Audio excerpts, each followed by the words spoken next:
রাজকুমার ছবিতে শাকিব খানের অভিনয় দেখার জন্য পাবনাতে এত পরিমাণ দর্শকের আগ্রহ লক্ষ্য করা যাচ্ছে। কারণ একটি নায়ককে দেখার জন্য মানুষ এত পাগল হতে পারে যা রাজকুমার শুটিং স্পটে না গেলে আপনারা বুঝতে পারবেন না। রাজকুমার ছবিটি পাবনাতে শুটিং হতে লোকে লোকারণ্য।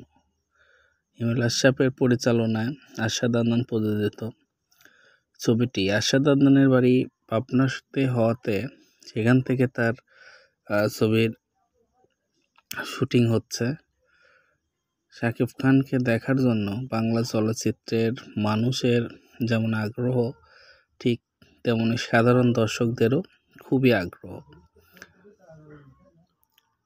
নায়ক হিসেবে শাকিব খান সুপার, কারণ তার অভিনয় নাম্বার ওয়ান এ ক্লাসের।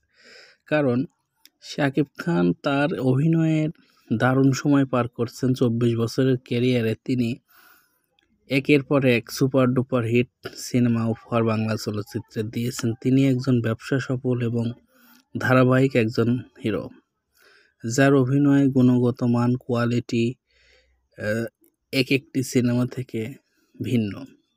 তিনি শিকারী ছবিতে যেমন লুকে এসেছেন, ঠিক নবাবে তার বিপরীত।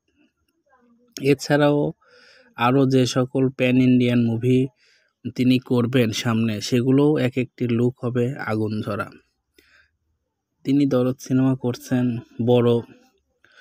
বড় বাজেটের একটি সিনেমা। দরদ সিনেমাতে তার সঙ্গে সুনাম চৌহান বলিউড নায়িকা কাজ করবেন। এরপরেও রাজকুমারে আছে কটনি কফি।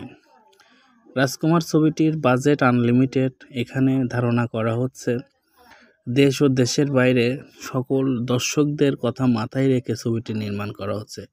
আরশাদ আদনান বর্তমান সময়ের একজন গুণী এবং আলোচিত প্রযোজক, যার হাত ধরে বাংলা চলচ্চিত্রের অনেক পরিবর্তন হবে, এটা আমরা আশা করতেই পারি। আরশাদ আদনান একজন সজ্জন ব্যক্তি। তো হিমেল আশরাফের পরিচালনায় রাজকুমার হয়ে উঠবে অনবদ্য। তো ভালো লাগলে চ্যানেলটা সাবস্ক্রাইব করবেন এবং অন্যান্য ভিডিওগুলো আপনারা অবশ্যই দেখে আসবেন এবং আপনাদের মূল্যবান মতামত কমেন্টসের মাধ্যমে জানিয়ে দেবেন। আপনারা তো ভিডিও দেখছেন, ভিডিওর গুণগত মান আপনারা দেখে বিচার করে আপনাদের মূল্যবান মতামত দেবেন এবং আপনাদের পছন্দগুলো আমাদেরকে শেয়ার করবেন। তো শাকিব খানের নিউজ প্রতিনিয়তই আমরা প্রকাশ করার চেষ্টা করি সাকিবিয়ান হিসেবে। ধন্যবাদ সবাইকে। রাজকুমার ছবিতে শাকিব খানের অভিনয় দেখার জন্য পাবনাতে এত পরিমাণ দর্শকের